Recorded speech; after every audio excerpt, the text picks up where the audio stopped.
Saifai medical college की emergency सेवा खुली पोल, रात में नहीं मिलते विशेषज्ञ डॉक्टर, बाहर की दवा मंगवाने का आरोप लगाया।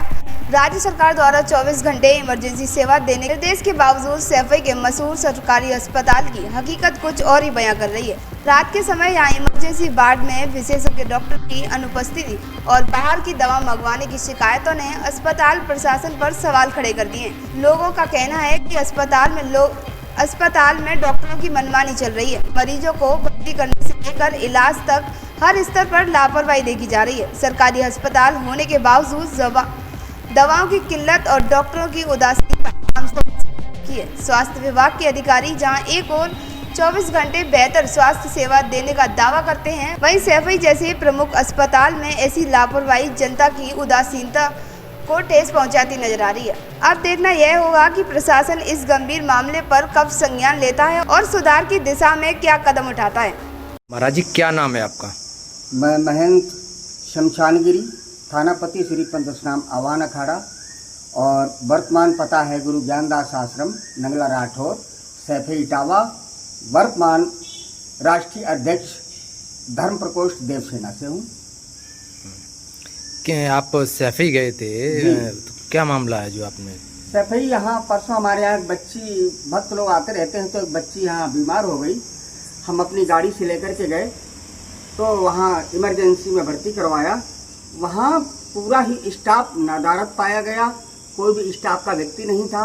जब इधर उधर मैंने पूछा तो वहाँ 2 लड़के थे, उन्होंने कहा कि पूछताछ केंद्र पूछो कहाँ डॉक्टर बैठते हैं, मुझे कोई पता नहीं है। फिर 2 लड़के आए, उन्होंने जो है इंजेक्शन लगाना प्रारंभ किया। कम से कम 10 जगह उस लड़की के इंजेक्शन लगाए, लेकिन कोई सीनियर डॉक्टर ही नहीं आया। लास्ट में उन्होंने दवाई उस पर्चे पे बाहर के लिए लिख दी, जो दवाई बाहर लेनी पड़ी। कोई भी डॉक्टर वहाँ पे मौजूद नहीं था और कोई भी अच्छी तरीके से बात करने को ही तैयार नहीं था। उसे जिससे भी बात करते थे वो लड़ने को आता था। और इस तरीके से माननीय हमारे मोदी जी या मुख्यमंत्री योगी जी महाराज जो कहते हैं बेटी बचाओ और बेटी पढ़ाओ, क्या इसी तरीके से ये बेटी बचाओ और बेटी पढ़ाओ का अभियान चलेगा? जहाँ जिस इमरजेंसी में डॉक्टरों को हमेशा उपस्थित रहना चाहिए, उसमें सारी कुर्सियाँ खाली पड़ी हुई है। मेरे पास जो वीडियो है वो मैंने दिया है, सारी कुर्सियाँ खाली पड़ी हुई है, कोई भी डॉक्टर उपस्थित नहीं है। मरीजों का क्या हाल होगा?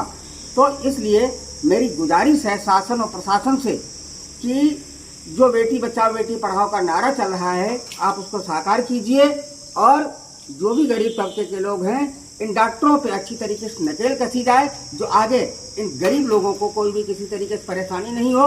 और यदि सुनवाई नहीं हुई तो मैं आपको बताऊं कि मैं देवसेना का राष्ट्रीय अध्यक्ष धर्म प्रकोष्ठ का होने के नाते इनके खिलाफ आवाज उठाऊंगा और आवश्यकता पड़ी तो सड़कों पर भी उतर सकता हूं।